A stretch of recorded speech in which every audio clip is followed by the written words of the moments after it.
Hi, Jen. Welcome to the summit. Thank you so much for being a part of this. Hi, Dallas. I love Summit, so this one is no exception. I'm so happy to have you here because your topic about launching your book through public speaking is, I just feel like, so valuable. And so many authors that I talk to dream about being public speakers. And I think our books can be such a great launching pad for that. So I'm really excited to dig in with you. And I'll just read your bio first so people who haven't met you yet can get a little sense of who you are. And we'll make sure at the end to give people a way that they can find you and follow you. So Jenn Espinosa-Goswami is a professional speaker and holistic confidence coach at Weightless LLC, a former Toastmasters International officer and graduate of the Masters of Leadership program at Augsburg University. Jenn helps coaches, counselors, and healers leverage their expertise and grow their profit through public speaking. Her transformational health story has been featured on Authority Magazine, Thrive Global, Women's Health, Reader's Digest, Prevention, and numerous podcasts. Jenn shares powerful speaking tips on her YouTube channel and can be found at the lake in her home city of Minneapolis. So Jenn, let's get into talking about launching your book through public speaking. And it might be great to sort of start off with kind of like a general sense of why do you feel like writing? So everyone listening, maybe who are writers, don't necessarily maybe think of themselves as public speakers, but why do you feel like writing makes you a great public speaker? Yeah, so the biggest part of being a speaker is knowing your content. And I can't think of a single writer who spends months and sometimes even years working on their book project that isn't an expert on their own book and their content. So you've already got half of the battle conquered because nobody knows your book better than you and maybe your editor, but you are certainly the expert when it comes to what you're sharing within your book. So a lot of speakers have a challenge with understanding what should I present to the world, because a lot of speakers have a lot of different good ideas, messages they'd want to share, or something that relates to their business. But as an author, you already have a signature speech title, which is usually the title of your book. So half the battle is done. You've done the hard work. You've created the content. Now it's just a matter of taking that content from the page to the stage. I love that. And that's such a great point that I think so many of us authors, we don't even realize. It's like the gold mine that we're sitting on. Like you said, half of the work is already done. You've already gone through all of the times that can be decision overwhelmed, trying to decide what topic do I focus on for my book. Like, why not leverage that then for your signature speech? I think that is brilliant. So thinking about then, so if an author decides, okay, so I have my book, so now I have my topic, for my speech. I guess kind of where do we go from there? Like, sort of, do you have sort of a next step? Because also I know some authors might feel a little bit overwhelmed, like, how do I kind of boil down my book, like into a speech? Like what tips or advice do you have there? Yeah, so just like a book, there's a standard format you follow, and I have that in the free gift I'm offering to everyone who, is participating in this summit. It's called a signature speech template. So just like you have an outline you use for a book, your signature speech template will provide you an outline for your speech. The good news is, your speech only has to be between 15 minutes and 60 minutes, depending on what events you're participating in, whether it's an author talk, a keynote presentation, or even a workshop that you're leading. You usually stick around 60 minutes of time, and sometimes shorter amounts of time if you're doing podcast interviews or other types of speaking opportunities. But you follow an outline, and the template will give you that outline. Basically, you have, your intro. You really want to start with a bang when it comes to your intro. So it's not going to be you like reading your book straight away. You want to get some interest from your audience members. Usually you'll have some idea when you get into that audience, like that they are people who are already interested in your book topic. So you can speak to that through some interesting facts, a question, or some other way to engage them. And then you have usually three main talking points. This is known as audience takeaways. Now, this is the hardest thing for writers to do, because you're like, oh, it starts from this piece and it goes to this piece, and there's a lot that goes in between. You have to keep it concise and short, and make sure that it's lean and mean so your audience can follow along with you. They can get all the goodies after you're done speaking, but you want to make sure you know your three main audience takeaways that will not just inspire them to connect with you and talk with you afterwards, but also to purchase your book so they can get the things that they missed out on because you didn't have enough time to talk about all of the goodness within your book. And then, of course, you have to think of your transitions. You know, in books, it could be from one chapter to another, but in a presentation, we have to understand that use of pauses and other types of vocal techniques would benefit you and your audience, because we can't always sit and listen quietly, you know, for 60 minutes at a time. It's difficult for us to keep our attention. So you have to build in some transitions that help the audience take a journey with you as you're doing your presentation. So the template will give you the outline you need to follow. And also, because we still have some virtual book launches that are happening, some ideas for engagement when it comes to virtual opportunities. I've done a number of virtual speaking. There's plenty of opportunities out there, but you have to kind of pay attention to how you're going to engage your audience. That's going to be super important, especially as an author. And then finally, just understanding what success looks like for you as a speaker. Does that mean you want to sell more books? Well, that is certainly possible. Does it mean you want people to connect with you because you also offer some sort of service, whether it's coaching, consulting, bringing in workshops to companies?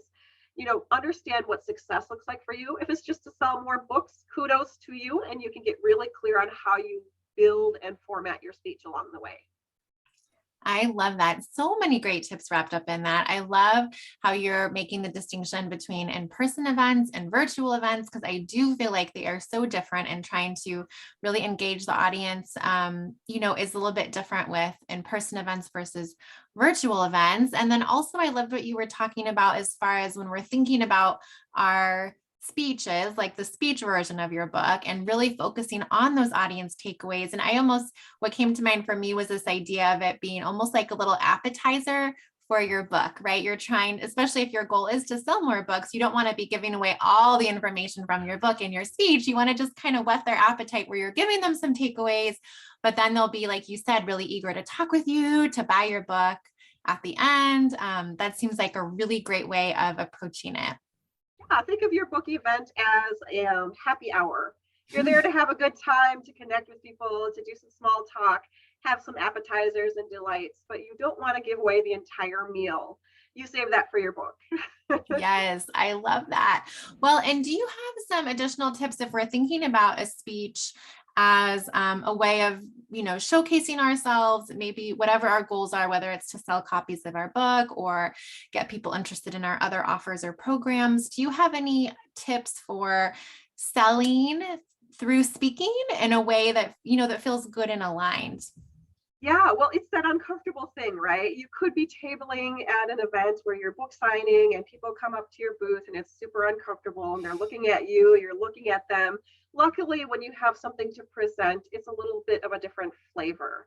So they get a sample and a taste of what you're providing.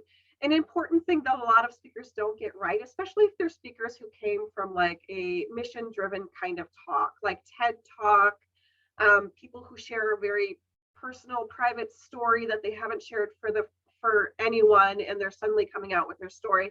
These are all important things for people to share.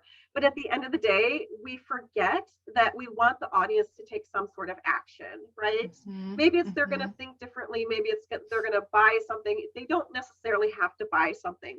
Your type of success could be they come up to you and they're like, I'm going to give this to 20 people that I know who really need to have this. So when you think about selling while speaking, there's an art to it, right? It's not something that you just pick up suddenly, and you don't want to be that used car salesman who's like, buy my thing. And then, oh, there's my thing over there. Go buy my thing. You know, here's my book. You know, you don't want to be in people's faces necessarily, but there's a technique called seeding. So just like you plant seeds in the summertime or in the early fall, and they start growing in spring, you know, there's a season for everything, right? Your speaking is the beginning of a conversation. And so you want to plant those seeds, like, here is what you could get if you get the book. Here's what comes next. You want them to take a small step. Maybe it's to go to your website and download a single chapter of your book. Maybe it's just to connect with you on social media. That is a small step that most of us would be willing to take when you spend 60 minutes together learning about something that's important to you. So, I help people figure out what that small step might be. And then through the way, as you're talking about your book and your mission, you will naturally start to talk about how it resonates with people as you get more feedback. Book reviews, early readers, they will tell you what they really liked. It's okay for you to tell others what these other people liked about you. You are a likable person. You have an amazing message to share. It's okay to tell others, by the way, did you know these people loved this part of the book? And lean into that, because you are worth celebrating. And other people want to know what other people are celebrating about you as well. So that's part of seeding. It doesn't feel like selling when you're just celebrating the wins along the way.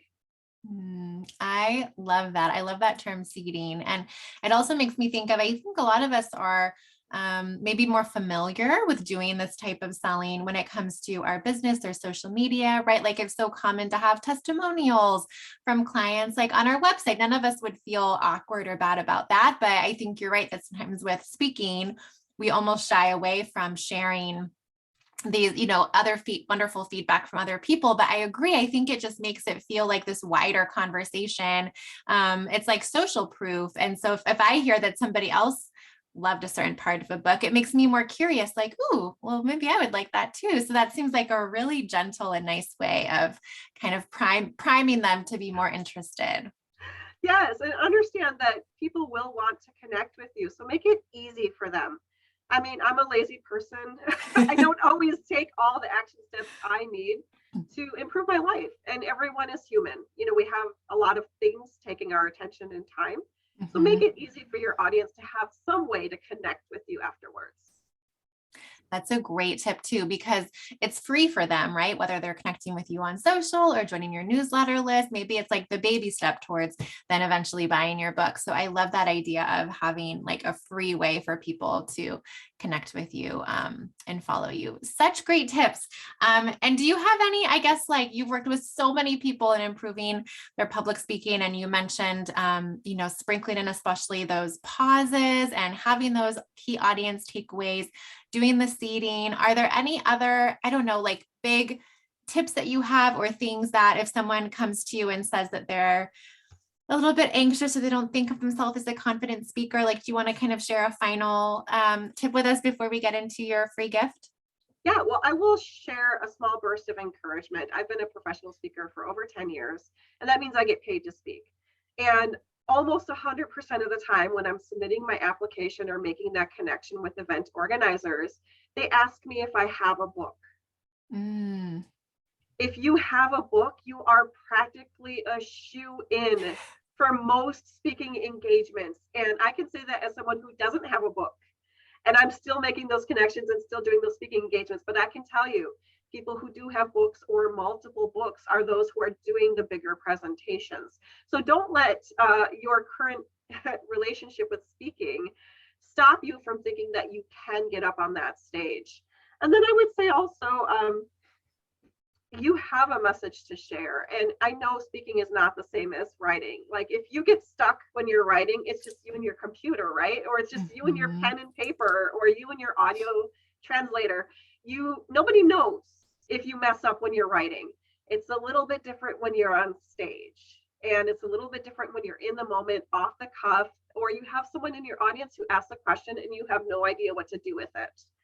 The best way to get past that hurdle and those nerves and that fear is to work with someone.